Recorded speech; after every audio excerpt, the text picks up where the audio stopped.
सांगलीमधील अयोध्या नगरी कल्पद्रुम ग्राउंडवर दिनांक 17 जानेवारी ते 27 जानेवारी दरम्यान श्री रामकथा आणि नामसंकीर्तन सोहळा रंगणार आहे.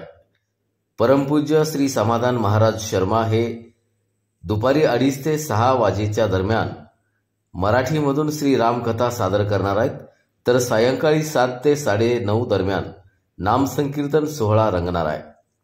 या सोहळ्यात सर्व जाती धर्माच्या नागरिकांनी सहभागी व्हावं असं आवाहन श्री रामकथा आणि नामसंकीर्तन सोहळा समितीच्या वतीनं आयोजक ज्येष्ठ उद्योजक मनोहर सारडा यांनी केलंय.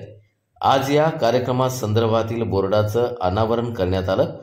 यावेळी माजी आमदार नितीन शिंदे, भाजपा किसान मोर्चाचे नेते पृथ्वीराज पवार, सोहळा समितीचे अध्यक्ष तथा समृद्धी इंडस्ट्रीजचे डायरेक्टर प्रमोद मालू, प्रमोद लाड, सुरेंद्र बोळाज आदींसह इतर अनेक पदाधिकारी कार्यकर्ते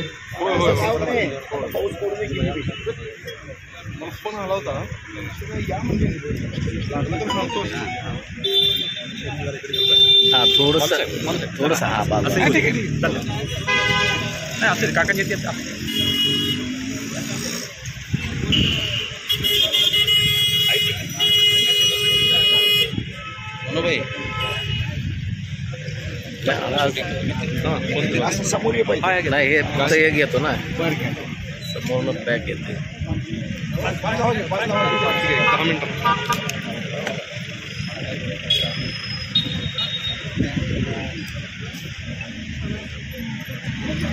तांदूळ टाका, तांदूळ नारळ बाजार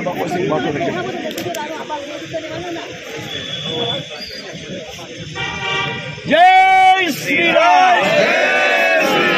तो बोलत नाही तो हिंदूच नाही आहे. जय श्रीराम. काय काय करताय, काय चाललंय काय देशात? निर्भीडपणे पुढं व्हा. एक मिनिट, विसापुरीनं बोलवा. विसापुरी हात लावा. किती आहे इथं उभं राहा. विसापुरीनं हात लावा. आणि अण्णा अण्णा दोघ जण दोन्ही बाजूला धरा.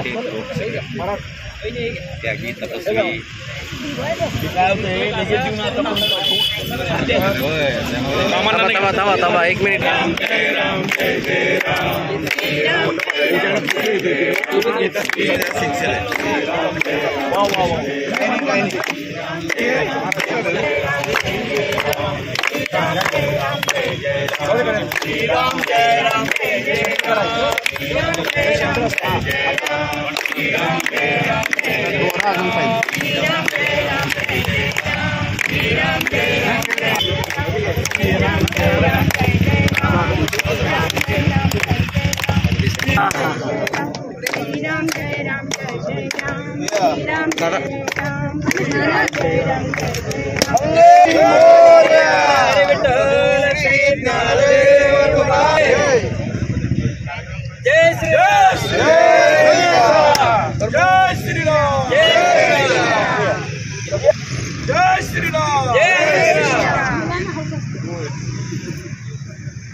हे आपल्याला 1000 भर नारळ.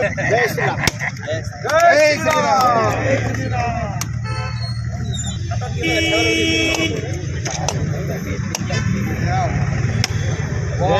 जय श्रीराम.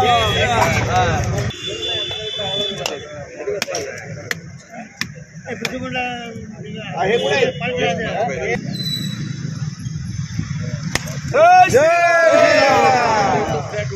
मला नाही किशोर साहेब. जय श्रीराम. जय श्रीराम.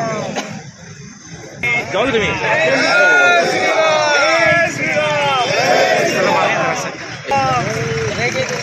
बजरंग बली की जय. बजरंग बली की जय.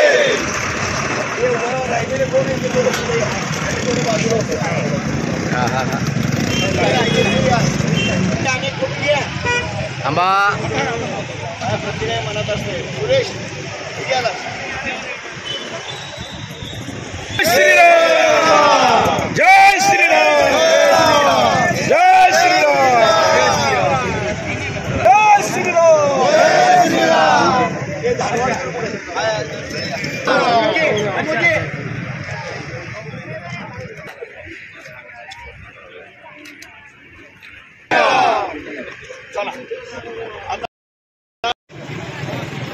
आपल्या सांगलीमध्ये अयोध्यामधील राम मंदिर झाल्यानंतर प्रथम वर्धापनाचा एक निमित्त साधून सांगलीत गेल्या जवळजवळ 40 वर्षापासून आपण अनेक आध्यात्मिक कार्यक्रम करतो।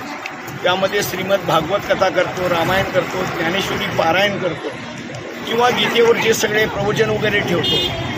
यंदा 2 वर्षापूर्वी आपण इथंच कल्पद्रुम ग्राउंडमध्ये श्री रामकथा वक्ता होते समाधान महाराज शर्मा, त्यांच्या अगदी मधुरवाणीतनं इथं मंत्रमुग्ध झाले होते आणि त्यांनाच पुन्हा आपण पाचारण केलेलं आहे। खूप मोठं आयोजन आहे। या मोठ्या आयोजनामध्ये गरीब श्रीमंत प्रत्येक जाती धर्माच्या लोकांना इथं प्रवेश पण आहे, सगळ्यांनी आलंच पाहिजे। हा कार्यक्रम कोणाची व्यक्तिगत नाही आहे। रामकथा म्हणजे सगळ्या विश्वाची कथा आहे, विश्वामधलं सगळ्यात मुख्य ग्रंथ आहे।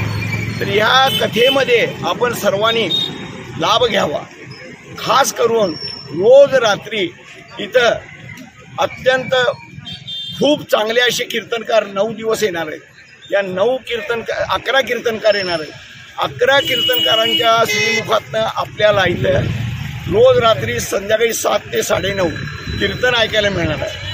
कीर्तनाच्या बरोबर रघुनंदन महाराज तेरचे जे आहेत की त्यांचे जवळजवळ 200 टाळकरी आपल्या इथं भाग घेत असतात आणि ते येणार आहेत। त्यामुळं आपल्याला ह्या कार्यक्रमाचा एक वेगळाच महाराष्ट्रातला सगळ्यात टॉप कार्यक्रम म्हणून म्हणायला हरकत नाही आहे। सगळा समाज येणार आहे।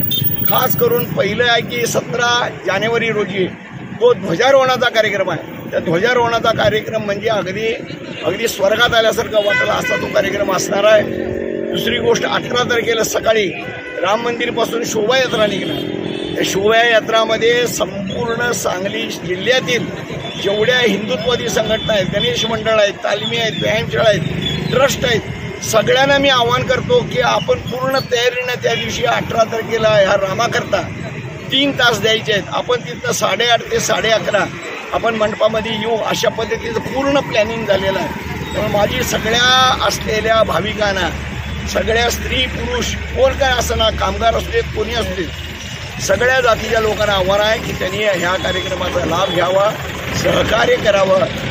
आपली उपस्थिती ही आमच्याकरता अत्यंत प्रार्थनीय असणार आहे। त्यामुळे येणाऱ्या या हिंदुत्ववादी वातावरणामध्ये ह्याचा सगळ्यांनी साथ देऊन ह्याला एक प्रचंड ताकद द्या अशी सर्वांना विनंती करतो।